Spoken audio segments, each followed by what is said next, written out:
os olhos do coração. E não somente os nossos que estamos aqui, mas aqueles que nos ouvirão e assistirão pela internet, nós juntos, ilumina o nosso coração, Senhor. Queremos ver, porque não temos visto tudo, Senhor. Ainda tem tantas coisas profundas que precisam ser vistas por cada um de nós, sem influência humana, mas reveladas por Deus aqui do nosso espírito. Assim, abra o nosso entendimento, oramos pela fé em nome de Jesus. Amém. Paulo chama os Gálatas de insensato. Por quê? O que é uma pessoa insensata? Paulo havia pregado o evangelho da graça a eles. Uma pessoa insensata é que se abre para qualquer coisa, anda desordenadamente, se envolve em situações que não tinha que se envolver, assume compromissos que não tinha que assumir, é um insensato. Então Paulo está dizendo: Gálatas, vocês são insensatos. Quem vos fascinou? O que é essa palavra fascinar? É como se eles tivessem sido hipnotizados, enfeitiçados por uma coisa errada, por uma coisa enganosa. Não é? Quando eu era criança, uma vez eu vi olha, já faz tempo, hein? E apareceu assim uma cobra perto de um ninho que tinha ali uns filhotes. E a mãe, o passarinho fêmea, para evitar que os filhotes fossem pegos pela cobra, ele ficava com a asa aberta, piando, ciscando para lá, ciscando para cá, ciscando para lá, e a cobra paradinha. Aí aquele que mencionava a história dizia o seguinte: por que a cobra não pegava os filhotes que estavam ali? A cobra, o alvo dela era pegar a mãe, que era maior. Então a mãe, a passarinha, né, naquela preocupação de proteger o ninho, está chegando cada vez mais perto da cobra, como se a cobra hipnotizasse, enfeitiçasse ela, e ela ficasse assim, ó. E quando ela chegou bem pertinho, a cobra pegou a mãe, que era maior, e desceu com ela na boca e largou os filhotes lá. Porque ela foi, como que foi hipnotizada por aquela cobra. É esse o sentido que Paulo está dizendo. Quem vos hipnotizou? O que vocês ouviram, que vocês ficaram insensatos, perderam a sobriedade, e vocês foram enfeitiçados? Agora, olha o que Paulo fala. Ó Gálatas insensatos, quem vos fascinou, quem vos enfeitiçou a vós outros? Agora olha o que Paulo fala, esse é o tema da nossa noite. Quem vos fascinou a vós outros, ante cujos olhos foi Jesus Cristo exposto como? Crucificado. Como que Paulo expôs Jesus Cristo? Entenda isso. O Cristo crucificado. O que é o Cristo crucificado? É o Cristo morto na cruz. O que é o Cristo crucificado? É o Cristo morto. Então o ministério de Jesus teve 3 etapas, presta atenção. Primeira, ele teve que nascer como mulher, nascer como judeu, para cumprir a lei, ser o último sacrifício da lei. Então até a cruz você vê Jesus como um servo da circuncisão, um servo da lei, para cumprir toda a lei e ser o último sacrifício da lei. Quando ele vai para a cruz e morre, é a segunda fase da obra dele. A morte, o Cristo crucificado, é a fase do meio que liga o Cristo na carne e o Cristo glorificado. Se não tivesse o Cristo morto, não haveria Cristo ressuscitado. Se não houvesse o Cristo morto, o Evangelho não poderia existir, porque a maior parte da coisa poderosa do Evangelho aconteceu no Cristo morto, não no ressuscitado. O ressuscitado é a terceira fase. Então isso tem que ficar uma coisa bem clara. Quais foram as 3 fases do ministério de Jesus? O Cristo vivo, Jesus de Nazaré, cumprindo a lei, sendo servo da circuncisão. Ele vai cumprir a lei e ser o último sacrifício da lei. Aonde? Ele cumpre a lei e vai morrer na cruz, vai ser o último sacrifício da lei. Segunda parte, o Cristo morto trouxe benefícios extraordinários para nós. Porque muitos pregadores da graça falam do Jesus de Nazaré o ressuscitado, mas estão anulando a palavra do Cristo morto. Estão anulando a palavra do Cristo morto, que Paulo, que era o pregador da graça de Deus, pregou muito, que nós vamos ver isso aqui. Então, se Cristo não está morto ali na cruz, muitas coisas do Evangelho não seriam reais na nossa vida. E se ele não está morto na cruz, como poderia haver ressurreição? Depois nós vamos ver o versículo novo, só para você pensar. A gente fala assim, Hebreus 2,14. Assim como os filhos têm participação comum de carne e sangue, desses também Jesus participou, para que por sua morte destruísse o que tinha o poder da morte, saber o diabo. O que destruiu o diabo na cruz? Foi a vida ou foi a morte?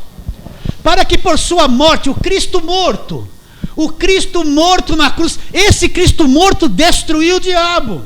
Se ele não morre na cruz, se não existe a morte, o diabo não seria destruído. A pessoa só pega essa parte. O diabo foi destruído, mas destruído como? Para que por sua morte, para que Cristo morto destruísse o quê?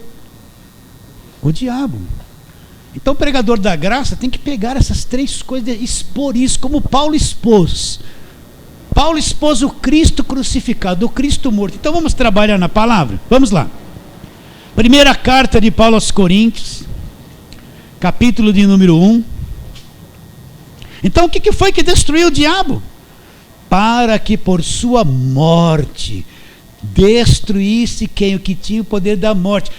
Então quer dizer que o Cristo morto, ali que deu condições do diabo ser destruído.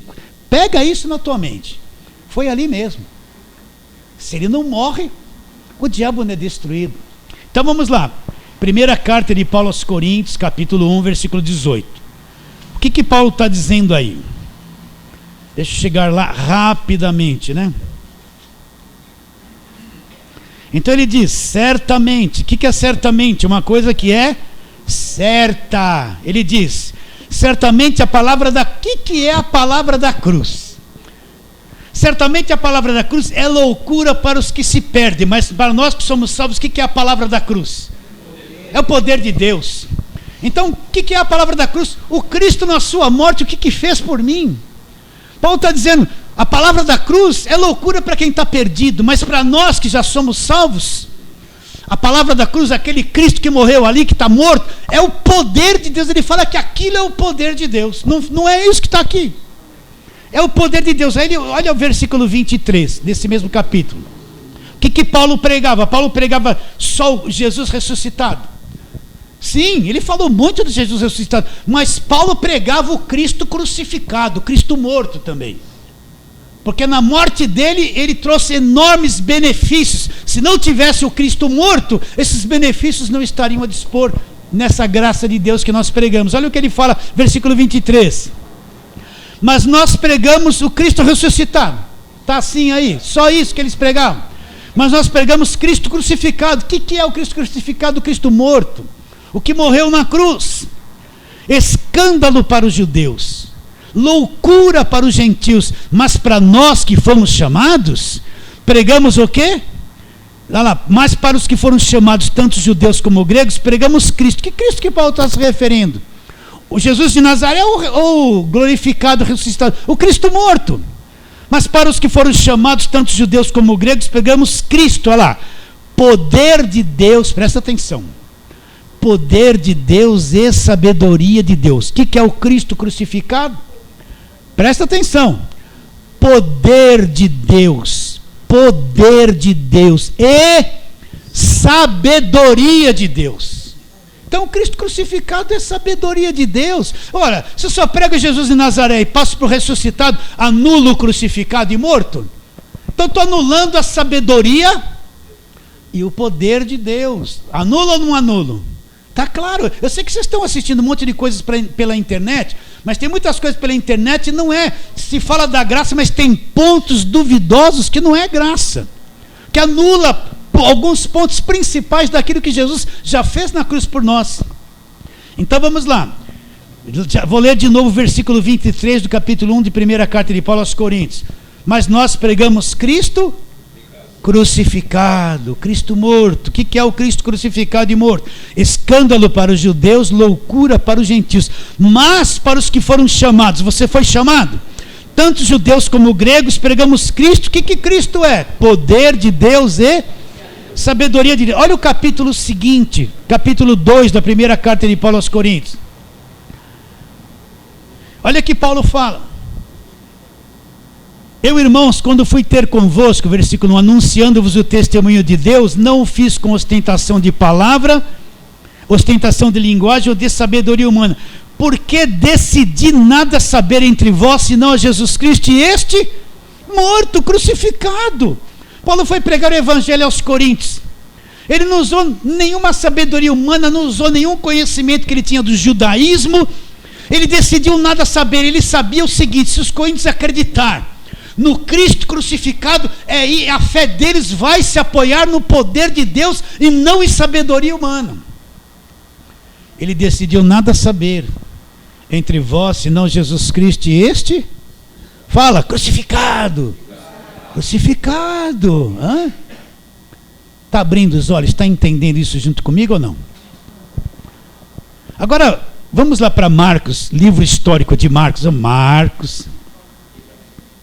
Vamos lá. Marcos, capítulo de número 15, versículo 33 em diante. Marcos 15. Presta atenção, isso aqui está diante dos nossos olhos. Diante dos nossos olhos. Fala sobre a morte de Jesus na cruz. Versículo 33. Abra aí, leia e entenda. Leia e entenda. Olha lá. Todos acharam? Chegada a hora sexta, houve trevas sobre toda a terra até a hora nona. A hora nona clamou Jesus em alta voz: Eloi, Eloi, lama sabachthani, que quer dizer: Deus meu, por que me desamparaste? Alguns dos que ali estavam ouvindo isso diziam: vede, chama por Elias. E um deles correu a embeber em uma esponja em vinagre, e pondo-a na ponta de um caniço, deu-lhe de beber, dizendo: deixai, vejamos se Elias vem tirá-lo. Mas Jesus, dando um grande brado, expirou. O que aconteceu no versículo 37? Jesus morreu. Ele deu um brado e morreu. Não morreu? Não morreu? Expirou, quer dizer morreu. O véu do santuário rasgou-se em duas partes, de alto a baixo. O centurião que estava em frente dele, vendo que assim expirara, disse: verdadeiramente este homem era o Filho de Deus. Quando é que o véu se rasgou? Quando ele está vivo ou quando está morto? Porque o véu não rasgou, ele já não tinha derramado sangue na cruz. Mas ele estava vivo ali. Por que o véu não rasgou quando ele estava vivo? Porque só rasgaria-se quando ele estivesse morto. Então, quando ele morre, se torna o Cristo morto, o véu se rasga. Se rasga ou não se rasga? Mas por que não rasgou antes? Porque para o véu ser rasgado, para tudo se cumprir, precisava de um Cristo morto na cruz. O Cristo crucificado. O Cristo, a palavra da cruz é loucura para os que se perdem. Mas para nós que somos salvos, o Cristo crucificado, poder de Deus e sabedoria de Deus. Olha a diferença. Não está escrito isso aqui, vou ler de novo. Não, não pode ser. Não está aqui diante dos nossos olhos. Versículo 37. Mas Jesus, dando um grande brado, expirou. Morreu, não morreu? Quando se cumpre a morte nele, o que acontece? O véu do santuário rasgou-se em duas partes. Que véu do santuário era esse? Aquele véu espesso que separava o lugar santo dos santos, onde estava a Arca da Aliança e a presença de Deus.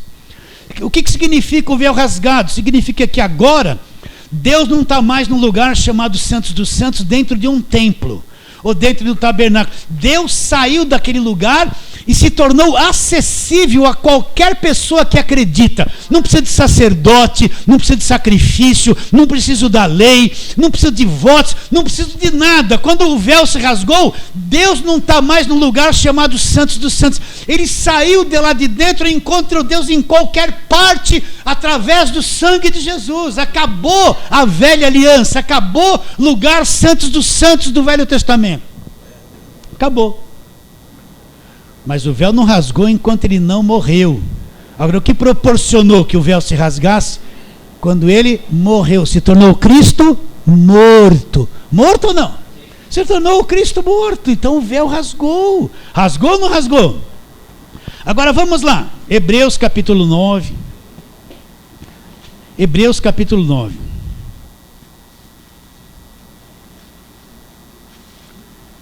Vamos ler uma coisa, a partir do versículo 14. Hebreus 9, não, só a partir do 15, olha lá. Abra aí a sua Bíblia, leia e entenda. Leia e entenda. Versículo 15. Por isso, está falando a respeito de Jesus, ele é mediador de uma nova aliança, a fim de que, intervindo a morte, precisava a morte acontecer, intervindo a morte para a remissão das transgressões. Para aí. O que é a remissão das transgressões? Significa que todo pecado e transgressão que existia na minha vida, na tua vida e no mundo, Deus precisava de um Cristo morto, intervir a morte nele para poder remir, limpar, lavar, tirar tudo isso da frente. Enquanto ele está vivo na cruz, isso não podia se cumprir. Mas teve que intervir a morte, ele teve que se tornar o Cristo morto, sim ou não? Não está escrito isso aqui em Hebreus. Para quê? Para a remissão das transgressões. Olha, eu vou ler de novo. Muito mais o sangue de Cristo, que pelo Espírito Eterno a si mesmo se ofereceu sem mácula a Deus, não é isso. 15.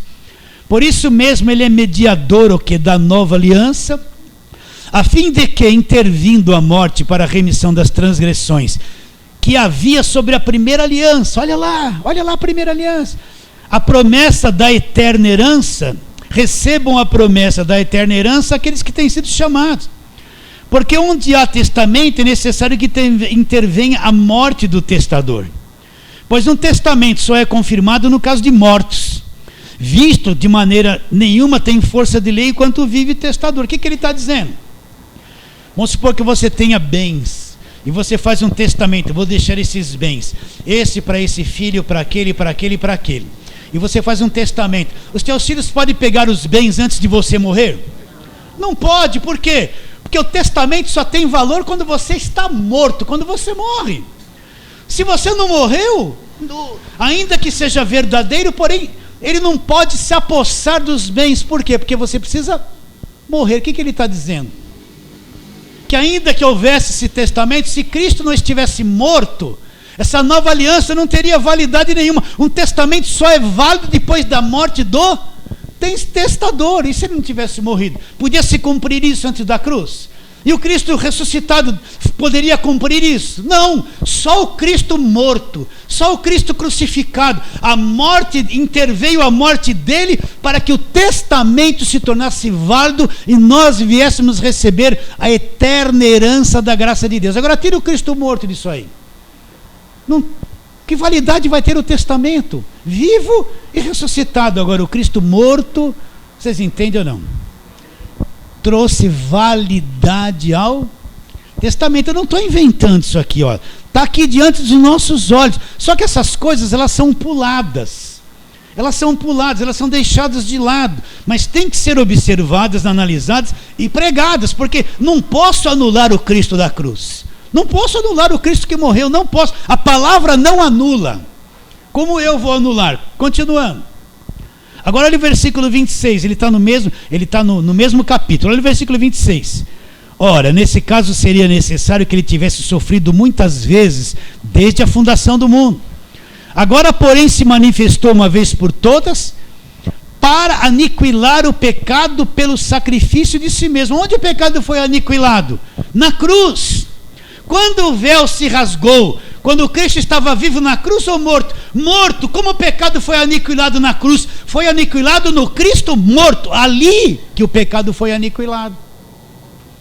Mas enquanto está vivo, o pecado prevalecia. Mas quando ele está morto, o sacrifício se cumpriu. O que aconteceu? Presta atenção. O pecado foi aniquilado. Tudo aquilo que veio de Adão para nós foi removido. Só ficou o estrago da nossa carne. O Cordeiro de Deus que tira o pecado do mundo. Tirou ou não tirou da cruz? Tirou. Mas a nossa carne continuou danificada e estragada. Vai produzir os mesmos erros. Enquanto você estiver vivo, a tua carne é contrária à lei de Deus. Não está sujeita a Deus. Mas o pecado foi aniquilado no Cristo morto, no que morreu na cruz. Foi ou não foi? Como o pecado seria aniquilado? Se ele estivesse vivo, não seria. Ele é o sacrifício perfeito. Vamos mais para frente, Colossenses capítulo 2, versículos que a gente lê aqui direto. Colossenses capítulo 2.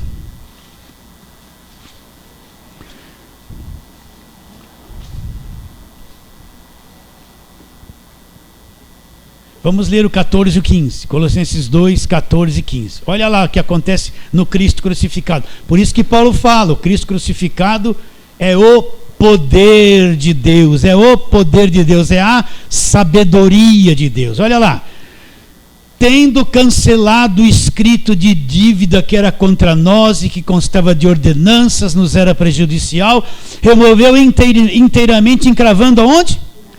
Aonde que foi encravado? Na cruz. Então o escrito de dívida da velha aliança, as ordenanças da lei, que nos condenavam, era escrito de dívida, era contra nós, nos era prejudicial. Foi cravado inteiramente, desfeito aonde? Na cruz. No Cristo vivo ou no Cristo morto? No Cristo morto. O véu se rasgou depois que ele expirou e morreu. Não podia ter rasgado antes porque ele estava vivo ainda. Aonde que o escrito de dívida foi cancelado? Foi cancelado no Cristo morto na cruz. Ali a dívida foi paga e acabou. Onde começa a herança do Novo Testamento? Quando o testador morre, quando ele está morto na cruz.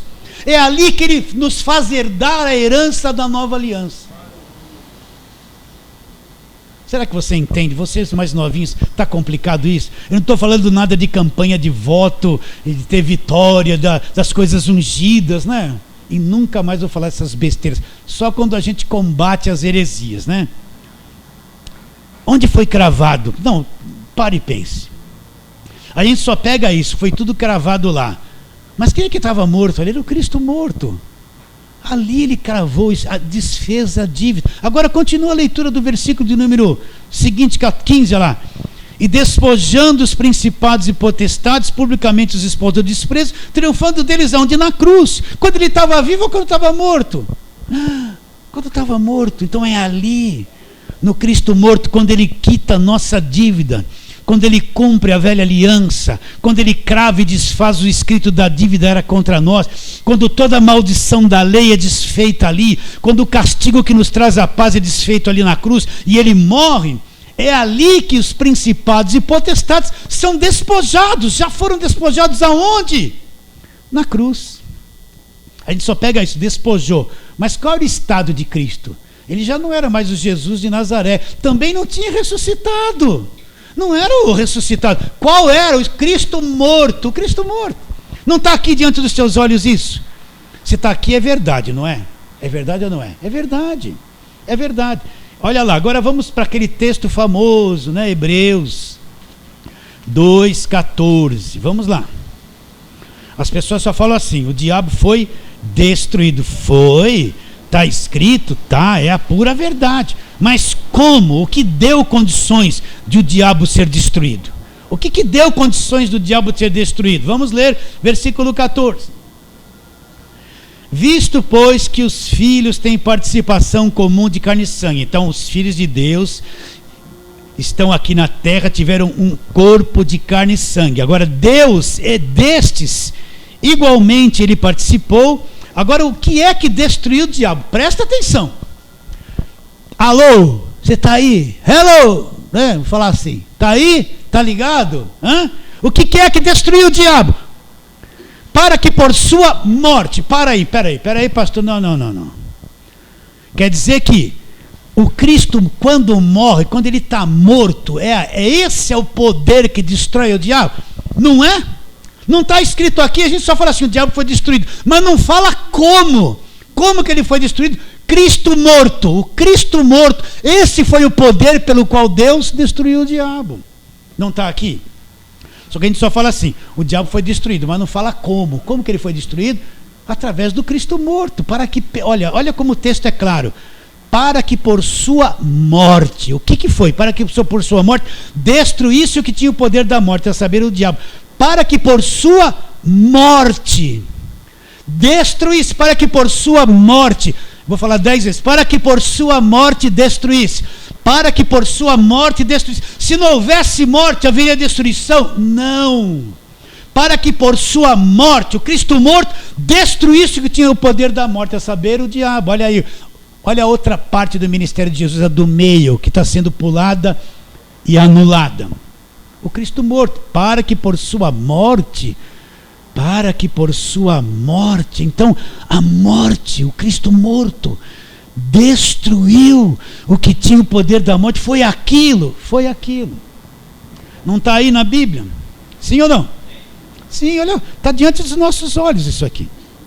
Hebreus capítulo 10, vamos lá, Hebreus capítulo 10.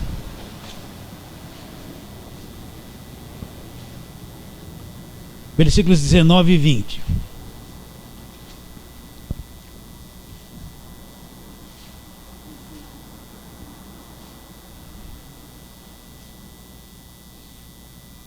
Ele fala assim: tendo, pois, intrepidez para entrar nos santos dos santos. Como é? Ele cita como figura aqueles santos dos santos da velha aliança. Então ele fala que nós temos intrepidez para entrar nos santos dos santos, pelo novo e vivo caminho que ele consagrou, isto é, pelo véu, pela sua carne. Então como que esse novo e vivo caminho foi aberto? Nós já lemos lá em Marcos, olha lá.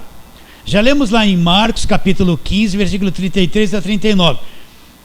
Quando é que o véu se rasgou? O véu se rasgou quando Jesus morreu, expirou, disse está consumado e morreu. Então depois da morte esse véu se rasgou. Quando é que começa esse novo e vivo caminho pelo sangue de Jesus? Pelo véu, isto é, pela sua carne. Quando na morte ele expirou e ele morreu ali na cruz, esse novo caminho é aberto, o véu é rasgado de alto a baixo, e o novo e vivo caminho começa ali. A partir de agora, qualquer um que crê, vou repetir, está na presença de Deus, vive na presença de Deus, não tem lugares santos, não tem montes santos, Deus não está só dentro de um lugar que se chama igreja, né? A religião cria assim, ó, eu vou naquele lugar da igreja que lá tem um poder, não, eu vou subir no monte, porque lá no monte, tem gente fanática em monte, né? Porque lá no monte vai brilhar uma luz, lá no monte eu vou buscar Deus, lá no monte, não tem nada a ver, não tem. Aquela mulher samaritana disse para Jesus, não é, nossos pais adoraram nesse monte, vocês dizem que lá no templo em Jerusalém que vocês têm que adorar, né? O que Jesus disse para ela? Vocês adoram o que vocês não conhecem. Vai chegar um tempo, e já chegou, que nem no monte, nem no templo adorareis a Deus. Deus não está preso num lugarzinho. Ele falou assim, Deus é espírito, e os verdadeiros adoradores vão adorar a Deus num nível diferente, não é carne, é em espírito e em verdade. Esses são os que Deus procura para ser os seus verdadeiros adoradores. Então qual era a visão da mulher samaritana? Adorar no monte que Jacó adorava, ou ir lá para o templo de Jerusalém. Então na cabeça das pessoas adorar a Deus tem que ser ainda locais especiais, é templo, é monte, vão fazer uma caravana para Jerusalém, para ir lá se batizar no Rio Jordão, para ver o túmulo de Jesus. Tudo isso aí é uma besteirada. Quer fazer um tour? É bom lá fazer um tour, mas não vem dizer que isso é poderoso, é milagroso, que as águas do Rio Jordão é mais santas, e trazer água para o Brasil para todo mundo beber e para ser curado. Isso é religião, é falsidade, é mentira, é o que mais você vê. Adoram o que não conhece. Você pode adorar a Deus em qualquer lugar, sentado na tua privada. Já adorou a Deus sentado na privada? Eu, quando não tenho tempo, sento lá. Já faço duas coisas boas junto. Pode rir, é pura verdade. Quantas vezes ali, Deus, eu te adoro e tal, me vê um versículo ali. Qual o problema? Isso aí não é santo, pastor. Isso aí não é templo, pastor. Eu tenho que estar lá velado com paletó e gravata. Senhor, tem misericórdia. Não, isso é tudo religião. Isso é o falso evangelho, entende? Deus, através da morte de Cristo na cruz, abriu um novo e vivo caminho. O véu foi rasgado. Qualquer um pode se achegar na presença de Deus hoje. Não tem mais lugar santo. Esse templo de Salomão é uma mentira, é uma farsa, é coisa da velha aliança, é o maior engano, maior heresia que se fizeram aqui no Brasil foi isso. Templo de Salomão. Quem entende o evangelho sabe que isso aí é uma farsa, isso é a heresia, são os falsos profetas. Sabe ou não sabe? Sabe. Agora vamos lá, Romanos capítulo de número... Não, vamos, já que estamos em Hebreus capítulo 10, Vamos voltar um pouquinho aqui. Esse capítulo 10 fala que a lei era uma sombra, não era uma imagem real, né? Mas vamos ver só alguns versículos ali. A partir do versículo de número 10. Olha lá o que ele fala. Ele vai dizendo desde o versículo 1 que a lei é sombra e tal. Vamos ler, vamos ler. Versículo 1 do capítulo 10 de Hebreus. Ora, visto que a lei tem sombra dos bens vindouros, não é imagem real das coisas, nunca jamais pôde tornar perfeitos ofertantes com os mesmos sacrifícios que ano após ano perpetuamente eles oferecem. De outra sorte, não teriam cessado de ser oferecidos, porquanto os que prestam culto, tendo sido purificados uma vez por todas, não mais teriam consciência de pecados. Entretanto, nesses sacrifícios faz-se recordação do pecado todos os anos, porque é impossível, olha lá o selo da velha aliança, porque é impossível que sangue de touros e de bodes remova os pecados. Então toda aquela prática de sacrifício da velha aliança, aquilo não removia pecados, era uma coisa inútil, não deu em nada. Continuando.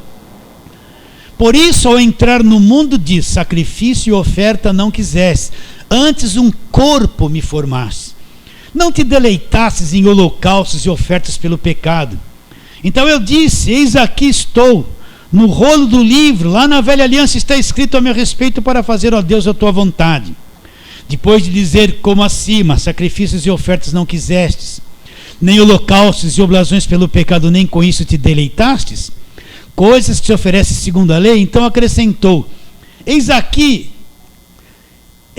estou para fazer a tua vontade. Remove a primeira aliança remove, para estabelecer a segunda. Agora olha o versículo 10. Nesta vontade é que temos sido santificados, mediante a oferta do corpo de Jesus uma vez por todas.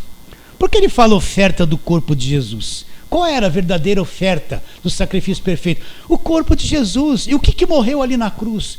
O corpo físico. Nós somos santificados através do Cristo crucificado, o Cristo morto.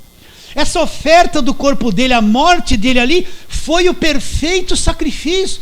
Nós somos santos hoje, separados para Deus, por causa da morte daquele corpo ali na cruz. É isso que ele está dizendo. Continua a leitura. Vou pular alguma coisa aqui.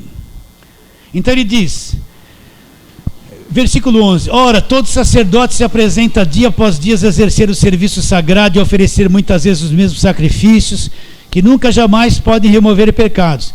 Jesus, porém, tendo oferecido para sempre um único sacrifício pelos pecados, assentou-se à destra de Deus, aguardando daí em diante até que seus inimigos sejam postos debaixo dos seus pés. Agora presta atenção, porque com uma única oferta aperfeiçoou. Então oferta de quê? Do seu corpo, a morte do seu corpo, o Cristo morto. A pessoa fala assim, você foi feito mais, você é um espírito aperfeiçoado. Somos, no nosso homem interior nós fomos aperfeiçoados, mas o que deu condições de sermos aperfeiçoados? A oferta do corpo. É nessa oferta, nesta morte, no Cristo morto, é que deu condições de sermos aperfeiçoados.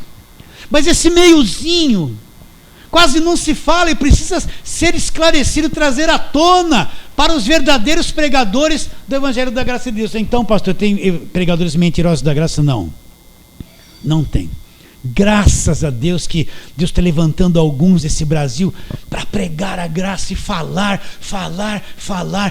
e vão vir outros depois de nós e vão pegar sabe aquela corrida de bastão?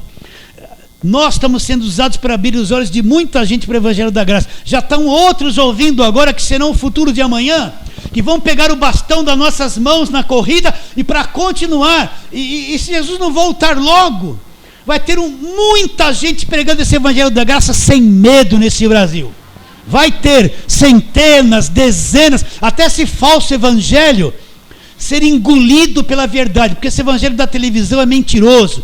Esse evangelho dos sacrifícios, dos votos, das fogueiras santas, das águas do Rio Jordão, da Terra Santa, é uma mentira. Isso são os impostores, os mentirosos que estão aí, que só querem vender coisas, vender livros atrás do dinheiro das pessoas. Esses evangelhos de lenço com suor que faz milagre, é mentira, é tudo mentira. Tudo mentira. É tudo farsa, São os falsos profetas enganando aqueles que não são chamados. Os que são chamados vão ser libertados pelo evangelho da graça de Deus. Vão ser. Com uma única oferta, ele aperfeiçoou todos os que foram o quê? Os que estão sendo santificados. E o que é a oferta? A oferta do corpo, a morte desse corpo na cruz. Está claro isso? Eu tenho que correr, irmãos, vamos lá. Romanos capítulo 6, vamos lá, Romanos 6. Romanos 6. Vamos ler desde o versículo 1. Vamos lá. Romanos 6:1. Que diremos, pois? Presta atenção, isso aqui é uma pergunta preciosíssima.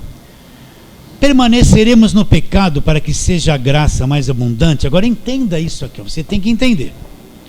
De modo nenhum. Como viveremos ainda no pecado, nós o que para ele morremos? Então você morreu para o pecado? Você morreu para o pecado, nós morremos para o pecado. Estamos mortos para o pecado. Não é o que está escrito aqui. Como viveremos nós no pecado, nós o que para ele morremos? Morremos, essa é a verdade. Agora presta atenção.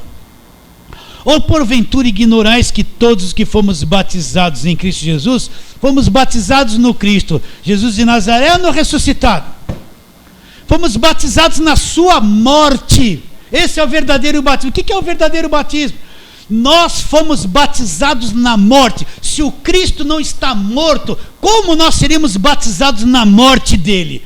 Não haveria morte para sermos batizados. Como eu fui batizado na morte? Porque ele estava morto. Não estava morto. Por que essa parte é escondida? Por que essa parte é anulada? Só fala assim, o verdadeiro batismo não é com água, é aquilo, é aquilo, é aquilo. Nós somos batizados na morte. Espera um pouquinho. Sim, nós somos batizados aonde? Na morte. Para sermos batizados na morte, ele tinha que estar o quê? Morto. Como eu vou ser batizado se ele não estava morto, se não houve a morte, se o Cristo morto não existisse? Como eu seria batizado?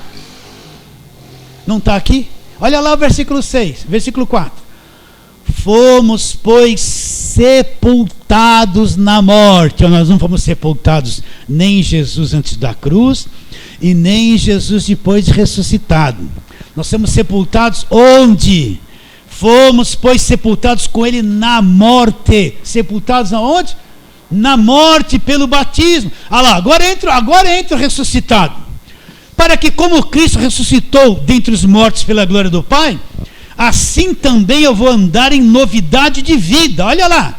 Se fomos unidos com ele na semelhança do quê? Nós somos unidos com ele na semelhança do quê? Da morte. Nós fomos unidos na semelhança do Cristo morto. Na morte. Nós somos unidos lá. Fomos ou não fomos? Não está escrito isso aqui? Certamente seremos também na semelhança da sua ressurreição. Sabendo isso, que foi crucificado com ele o nosso velho homem para que o corpo do pecado seja destruído, não sirvamos o pecado como escravos, porquanto quem morreu está o quê? Justificado, não tem mais culpa, foi justificado do pecado.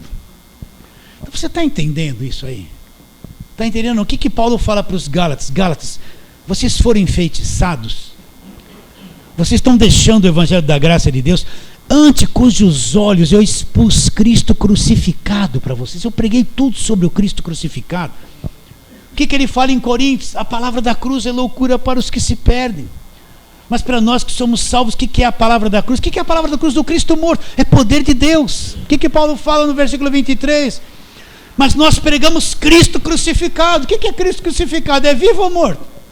Quando é que o véu se rasgou de alto a baixo? Quando ele estava morto. Quando é que o diabo foi destruído? Foi destruído pela sua morte, quando ele estava morto. Por que desprezá-lo?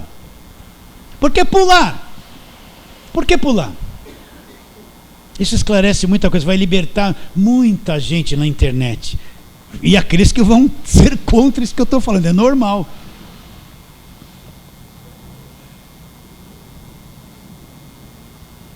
Você entendeu isso? Vamos terminar, volta lá, Gálatas, capítulo de número 3. Vamos terminar aqui, tá bom demais. Vou ler desde o versículo 1 de novo. Essa mensagem aqui tinha a segunda parte, mas não dá tempo de se pregar hoje. Ó Gálatas insensatos, quem vos enfeitiçou a vocês, antes cujos olhos, Paulo falou, estive presente, cujos olhos foi Jesus Cristo exposto como?